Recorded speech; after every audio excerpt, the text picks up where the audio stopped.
Thank you for watching Scary Bear Attacks. If you like this episode, please remember to hit the like button and leave a comment or two, then subscribe and click on the bell to receive notifications of whenever we release new videos. Also, please remember to share them to your social media. Welcome back to Scary Bear Attacks. Today's episode takes us to Ruby Ridge near Crandall Lakes in southwest Alberta, Canada. The Ruby Ridge Trail is a steep 1-mile scrambling climb, climbing 3,000 feet from 5,000 feet high to the ridge at 8,000 feet high. Once atop the viewpoint, visitors can look over a wilderness alpine valley with Ruby Lake glistening as the gemstone at the bottom. There aren't many places to go once you're on the ridge. If you have trouble up here, you are at least a 1-mile hike through a rigorous and demanding country before you reach another road. Ruby Lake is only 6 miles north of the United States-Canada border, and Grizzly Bear Bastion Glacier National Park abuts it to the south, if that gives you any perspective. The mountains here are high and rocky with alpine peaks of decomposed granite. In the valleys, forests of pine, fir, and spruce trees dominate with sporadic stands of quaking aspen and cottonwood here and there. Animals here include mule deer, moose, and elk, with mountain goats and bighorn sheep dancing along the cliffs and crags. The predators here include bobcats, black bears, coyotes, cougars, wolves, and grizzly bears. The tough thing about a grizzly bear, or any bear really, is their unpredictability. Just when you think you know where they'll be, they pop up in a place you didn't expect them. They are the ultimate free agents, and this agency allows them to be wherever their nose leads them, even if it leads them directly into the path of a person. On Tuesday, June 11th, 2024, two hikers, whom we'll refer to as Paula and Mike, wanted to take in the view of the valley around Ruby Lake. The best way to do that was to park at the trailhead and climb that steep route to the ridge. Just north of Waterton Lakes National Park, this trail offers a quiet and little-known route into primitive country, and seemed like what the couple was looking for. The climb is rated to take 2 hours on the entry route, according to alltrails.com, due to the difficulty of the climb. By early afternoon, the hikers were reaching the upper end of the timberline when they came face to face with a very large and unhappy grizzly bear. Now, these guys were not unprepared to venture into bear country, or at least as prepared as one can be. They brought along bear spray, but there was no mention of them bringing a firearm, so it is likely they didn't bring one on the hike. Upon seeing the hikers, the massive grizzly immediately charged toward them. As you can imagine, Paula and Mike scattered at the sound of the grizzly's roar and separated by instinct. The grizzly streaked across the steep hillside as if it were floating, and the hikers were powerless to avoid it. As Mike screamed in terror at the approach of the bear, it bit him repeatedly on his forearms and hands as he held them out to stop it. Its movements were so fast he had no way of anticipating where the bear would bite him next. Before it could bite him again, Mike could see it shift its focus in Paula's direction. Paula had watched the bear close in on Mike from only a few yards away, and done her best to get further away, but when you're trying to outrun a missile, all your efforts are futile. The grizzly closed in on Paula and gave her the same treatment as it had given Mike, biting her several times over her forearms and hands before the entire situation was flipped on the bear. Using the lag between his and Paula's attack, Mike managed to retrieve his bear spray. He hoped to high heaven that it would work and this grizzly would leave them alone. Flicking off the safety cap, Mike pressed the button, and the canister began emitting an orange, billowing cloud of irritant. As the cloud settled in around Paula and the grizzly, Mike watched as the bear began coughing and gagging. The irritant took only a few seconds to force the bear to reconsider the attack on the hikers. It backed up a few steps before disappearing around the slope. The hikers were left bloodied and in pain, with deep puncture wounds covering their forearms and hands. Fortunately, the bear spray had stopped the grizzly before it could maim either of them. They gathered themselves and after a few minutes began the hike out back to their vehicle at the trailhead. As they made their way down the trail, they reached out by cell phone to emergency services. After a short wait at the trailhead, they were taken to the hospital, where their wounds were sutured shut after being cleaned. They were both in stable condition shortly after being admitted to the hospital. Following Mike and Paula's grizzly bear attack, wildlife officers started a thorough search for the bear. They'd collected DNA samples from the saliva on the hiker's injuries, and preliminary results showed that the bear was a male. That excludes the protection of cubs as a potential cause for the attack. Speaking of cubs, our Cub Tier membership on Patreon, linked below, will give you ad-free early access to our episodes, and the $3 per month goes a long way in helping me continue to produce content like this. As with many forensic investigations, a recreation of the scene was completed to help investigators understand what happened and its causes. Investigators hiked into the attack site and found a cached bighorn sheep carcass while examining the evidence. The grizzly had laid up over the carcass to protect it after eating when the men walked up and interrupted its nap. It was determined that the bear acted in defense of its food cache, which is within typical bear behavior. The DNA evidence did reveal some additional information about the grizzly, though. In 2007, this bear was indexed as a den in and around Waterton Lakes as a part of bear studies ongoing in the area. The attack was the only incident with people this bear had been involved in. As of today, the search for the big grizzly boar is still ongoing, and the trail system around Crandall Lakes remains closed to visitors. Authorities haven't indicated what they will do with the bear once they locate it. It is safe to assume it will not be harmed given its lack of regular problem behavior. After reviewing the facts surrounding this episode, I'm left with a few questions for you. Given bear spray worked in deterring the grizzly, would a firearm have had the same effect as spray? Given there was very little time before the attack, what more could Mike and Paula have done to avoid this attack? Are you surprised to learn that grizzlies will climb into alpine areas to hunt bighorn sheep? I got to admit that surprised me a little bit. I will gladly read and reply to your thoughts, so please post them in the comment section below, and let's talk about it. Welcome back to Scary Bear Attacks. Today's episode takes us to Pine Lake, near Haines Junction in the Yukon Territory, Canada. The elevation here is around 2,200 feet above sea level, and the rolling terrain gives way to large mountain ranges to the southwest. The climate is subarctic, with long, cold winters and short, mild summers. The forest consists of white spruce, lodgepole pine, quaking aspen, and balsam poplar, with willow thickets lining most bodies of water. Pine Lake Campground is located just outside the town of Haines Junction and is accessible by road most of the year. There are 42 campsites, and the campground is equipped with bear-proof garbage bins and recycling bins to help deter bears from visiting. But bears frequent this area for many reasons and are rarely amiable to visitors. On June 30th, 2024, 20-something mother Vanessa Chaput was preparing to go out for a jog along the road near the campsite. Vanessa and her husband, Dave Leagstra, had recently welcomed a little girl to their family, and Vanessa was working hard on getting back into shape following her pregnancy. Luna was their German Shepherd and was Vanessa's favorite jogging partner.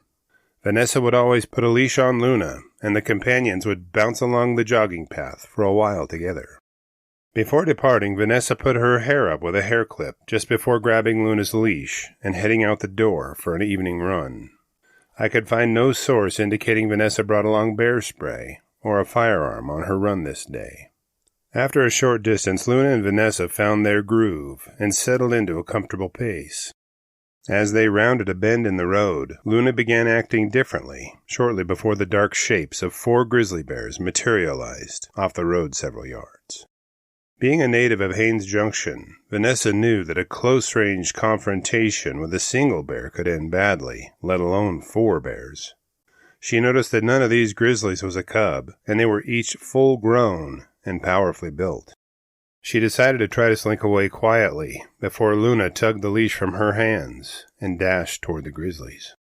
It isn't clear if Luna had smelled or seen the bears, but either way, she instantly went into protection mode. As soon as Luna began barking, 2 of the grizzlies disappeared into the brush, as Vanessa pleaded with her to stop.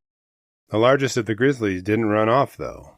As Luna chased the fleeing grizzlies, the massive boar charged toward Vanessa. With the boar bearing down on her, Vanessa clenched her jaws in terror and held her hands out in front of her, still taking small steps backward. As her mind drifted to her husband and daughter, a resolve welled up inside of her to fight for her life. Most people have no idea how quick a grizzly bear is. It seems unfathomable that an animal that large can move so rapidly across the most challenging terrain. Before Vanessa could do anything to avoid the bear's jaws, it clamped down on her right forearm, crunching bones and tearing flesh wherever its teeth touched. In a series of rapid bites, the grizzly chewed its way along Vanessa's forearm. The grizzly reached out with both paws and embraced Vanessa in a bear hug to pull her closer to its jaws. The crunching of bones wasn't a new sound to this massive bear, and it wasted no movement or time in biting onto Vanessa's head. That is when a curious thing happened. As the grizzly chomped down on the top rear portion of Vanessa's head, her hair clip crunched under the power of the bear's bite. It must have believed this familiar crunching noise was the sound of Vanessa's skull or neck breaking. It momentarily let up on its attack. The lull in the attack allowed Vanessa to scamper away from the bear. Knowing her survival depended on her finding a way to escape, she hid behind a tree and remained quiet as she watched the bear. Vanessa compressed herself into the smallest shape she could, hoping it would hide her location from the bear. But a grizzly bear isn't easily fooled by distractions. The giant boar bounded up to the tree that separated it from Vanessa and pawed at the ground in an intimidating display of power. Luna had now returned and barked at the bear while dashing in and out. The angry boar turned toward Luna and gave chase, giving Vanessa a few seconds to look for an avenue of retreat. Ducking into a ditch, Vanessa fled toward the nearby Alaska highway in hopes of escaping the bear attack and finding someone to help her. After emerging onto the highway, Vanessa called her husband on her cell phone, setting off a series of first responders to come to her aid. As she waited for help, blood poured from the wounds in her misshapen and broken right forearm and the deep gashes and puncture wounds in her scalp. An ambulance sped toward Vanessa's location, and medics were soon bandaging her wounds while loading her onto a gurney. She was rushed to Whitehorse General Hospital for emergency medical treatment. By 10:30 p.m., conservation officers had responded to the campground and began hunting for the aggressive boar grizzly. They ordered an immediate evacuation of all campsites at the campground, causing a flurry of activity among the occupants. Camper Lee Carruthers stated that he could see several armed wildlife officers converge on the campground. As he packed his vehicle and began to depart, he heard 4 shotgun blasts shatter the silence just after 2 a.m. Having dispatched 3 grizzly bears upon their arrival, wildlife officers had difficulty in locating the large boar that mauled Vanessa. At first light, they began scouring the area by helicopter and drone, searching for the bear, worried it might attack another person. The initial search having failed, the wildlife officers settled into a more passive observation of the area, hoping the bear might return to the attack scene. While they waited for the boar to return, they performed necropsies on the 3 dead grizzlies and collected DNA evidence to compare to samples pulled from Vanessa's clothing. They indicated that they were hoping to learn if the bears were related and glean information about why they were all so close in proximity to one another. Following their hunch, the wildlife officer's observation yielded its desired result. At the exact location of Vanessa's attack, the big boar was killed, and its DNA was added to the rest of the samples for analysis. Regarding Luna, somehow that German Shepherd managed to chase away the grizzlies and avoid receiving any injuries. She was credited with both instigating and stopping the bear attack on Vanessa. Following her attack, Vanessa stated she is convinced the boar would have attacked her even if Luna wasn't there. She believes the bears might have been vying for the attention of a sow in estrus, and the boar was in an aggressive mood because of it. While in the hospital, Vanessa endured her wounds being cleaned and sutured shut with 30 stitches. Her healing will take a long time, and she hasn't seen her daughter since the attack. She's worried that she will not be able to hold her baby with the amount of damage done to her forearm. Seeking counseling to help her deal with the trauma of the attack is in her plans to completely heal from the incident. When asked about what she hopes to learn from the information gathered by the DNA and the results of the investigation, Vanessa indicated that she expects no answers and has no questions about it, pointing out that she's just thankful to be alive. She says she doesn't blame the bear. They both live in the wilderness, and risk and danger are a part of that. If you enjoyed this episode, I hope you'll consider joining our Cub Tier membership on our Patreon page linked below this video. You'll have early access with no ads for each episode, and the $3 per month will help us continue to produce informative and entertaining videos like this one. After reviewing the facts surrounding this episode, I'm left with a few questions for you. What do you think may have happened to Vanessa if Luna hadn't distracted the angry grizzly? If you stumbled upon 4 grown grizzly bears, would you be able to remain calm and focused the way Vanessa did? I have no doubt I would be turned into a stuttering mess. I will gladly read and reply to your thoughts, so please post them in the comments section below, and let's talk about it. Welcome back to Scary Bear Attacks. Today's episode takes us to the Willywaw Campground near Portage Valley in the Chugach National Forest in Alaska. The campground is located along Willywaw Creek, just outside the resort town of Girdwood, and lies at the foot of the Chugach Mountains. The elevation is low, at around 110 feet above sea level. The climate here is subarctic, with long, cold, snowy winters and mild, short summers. The forests here are temperate rainforests, meaning abundant precipitation year-round leads to dense forests of Sitka spruce, western hemlock, tamarack, white birch, and western red cedar. Common animals you might see include moose in the valleys, with mountain goats and Dall sheep on the peaks and crags of the mountain tops. The predators here are a serious lot and feature wolverines, coyotes, Canadian lynx, and gray wolves, with black and brown bears.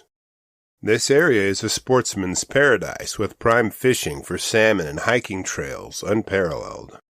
Birdwatchers from around the world come here to see birds of various types in nearby marshes, and photographers vie for the best spots. The area is becoming renowned for more than just the scenery, though, as there's been a rash of tent invasions by hungry and curious bears. Despite numerous notices of how visitors can avoid or prevent bear confrontation, these incidents are on the rise, and increasing in their degree of danger and trepidation.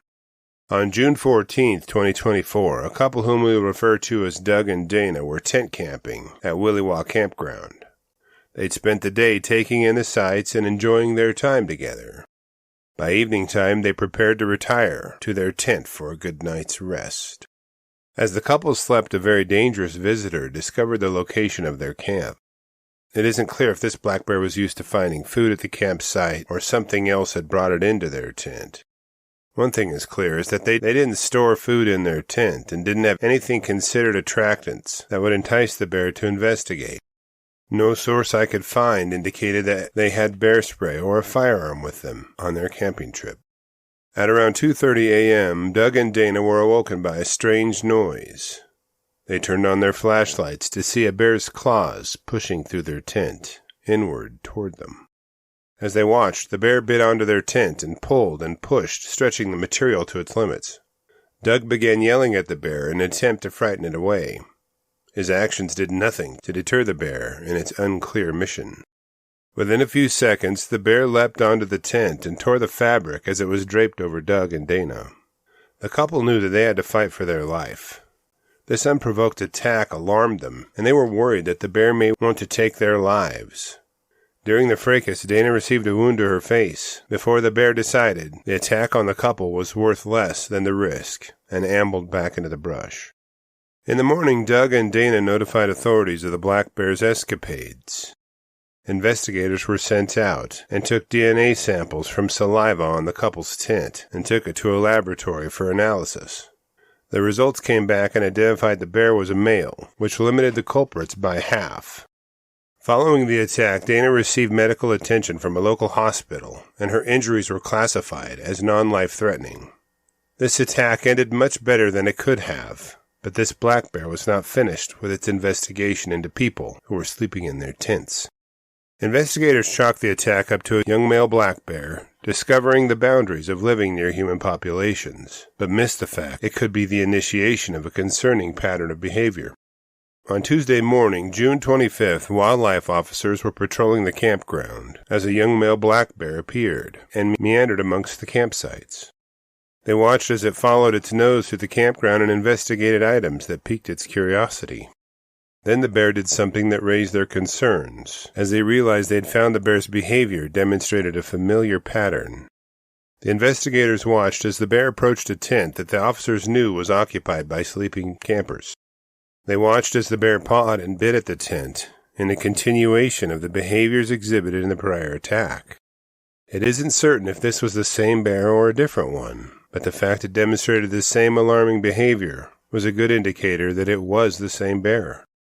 After a brief discussion, the officers determined that the behavior exhibited by the black bear was grounds for it to be removed from the population. They knew if it was allowed to continue this pattern, the odds of it ending in an injured or dead person increased over time. They decided to kill the bear and remove it from the population to head off future problems.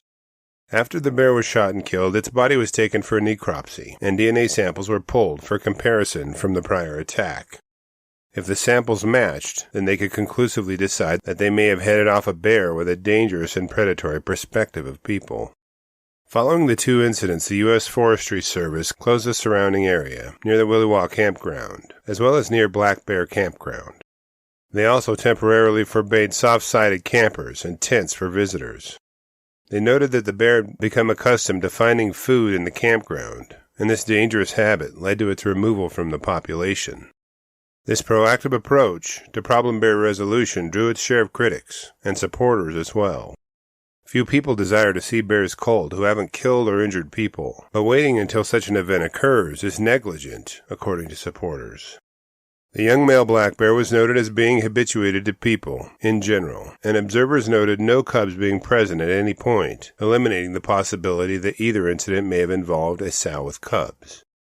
Speaking of cubs, our Cub Tier membership on Patreon, linked below, will give you ad-free early access to all of our episodes and pictures, and the $3 per month goes a long way in helping me continue to produce content like this. The state of Alaska hosts an estimated 100,000 black bears. Statistics say that 20% of all bear attack victims do not end up with the victim being admitted to the hospital, meaning their injuries were not serious. 40% of attack victims who die from the attack pass away at the hospital, as opposed to dying during the attack. After reviewing the details of this episode, I'm left with a few questions for you. If left alive, would this black bear have been a repeat of the tent-raiding grizzly killed decades prior in Yellowstone? Are bears beginning to determine what a tent is, even without any attractants contained inside? Do you plan to tent camp on your next adventure? I know that I'll opt for a more protective structure than canvas or fabric. I'll gladly read and respond to your thoughts, so please post them in the comments section below, and let's talk about it. Thank you for watching Scary Bear Attacks. If you've enjoyed this episode, please consider clicking on the like button and clicking on the bell icon. We'll help you know when we post our new episodes. Posting our video links to your social media profiles furthers awareness, and it's fun. We've slashed our prices in our merch store, linked below, so check out the bargains there while you shop. As a member of our human community, remember to adventure bravely and be careful out there, especially in bear country.